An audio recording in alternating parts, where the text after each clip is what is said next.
एक प्रसिद्ध राजा था जिसका नाम रामधन था। अपने नाम की ही तरह प्रजा सेवा ही उसका धर्म था। उनकी प्रजा भी उन्हें राजा राम की तरह ही पूजती थी। राजा रामधन सभी की निष्काम भाव से सहायता करते थे, फिर चाहे वो उनके राज्य की प्रजा हो या अन्य किसी राज्य की। उनकी ख्याति सर्वत्र थी। उनके दानी स्वभाव और व्यवहार के गुणगान उसके शत्रु राजा तक करते थे। उन राजाओं में एक राजा था भीम सिंह, जिसे राजा रामधन की इस ख्याति से ईर्ष्या थी। उस ईर्ष्या के कारण उसने राजा रामधन को हराने की एक रणनीति बनाई और कुछ समय बाद रामधन के राज्य पर हमला कर दिया। भीम सिंह ने छल से युद्ध जीत लिया और रामधन को जंगल में जाना पड़ा। इतना होने पर भी रामधन की लोकप्रियता में कोई कमी नहीं थी। हर जगह उन्हीं की बातें चलती थी, जिससे भीम सिंह को चैन न था। उसने राजा रामधन को मृत्युदंड देने का फैसला किया। उसने ऐलान किया कि जो राजा रामधन को पकड़कर उसके सामने लाएगा वो उसे 100 सोने की दीनार देगा।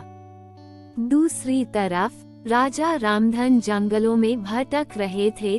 तब उन्हें एक राहगीर मिला और उसने कहा, भाई तुम इसी जगह के लगते हो, क्या मुझे राजा रामधन के राज्य की तरफ का रास्ता बता सकते हो? राजा रामधन ने पूछा, तुम्हें क्या काम है राजा से?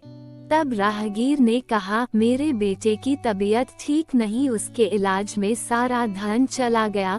सुना है राजा रामधन सभी की मदद करते हैं, सोचा उन्हीं के पास जाकर याचना करूं। ये सुनकर राजा रामधन राहगीर को अपने साथ लेकर भीम सिंह के पास पहुँचे। उन्हें देख दरबार में सभी अचंभित थे। राजा रामधन ने कहा, हे राजन, आपने मुझे खोजने वाले को 100 दीनार देने का वादा किया था। मेरे इस मित्र ने मुझे आपके सामने पेश किया है, अतः इसे वो 100 दीनार दे दे। ये सुनकर राजा भीम सिंह को एहसास हुआ कि राजा रामधन सच में कितने महान और दानी हैं, और उसने अपनी गलती का स्वीकार किया।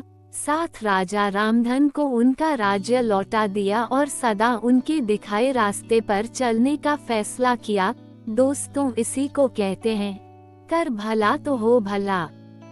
कहाँ एक तरफ भीम सिंह राजा रामधन को मारना चाहता था और अंत में राजा रामधन की करनी देखे वो लज्जित हुआ और उन्हें उनका राज्य लौटा दिया और स्वयं को उनके जैसा बनाने में जुट गया।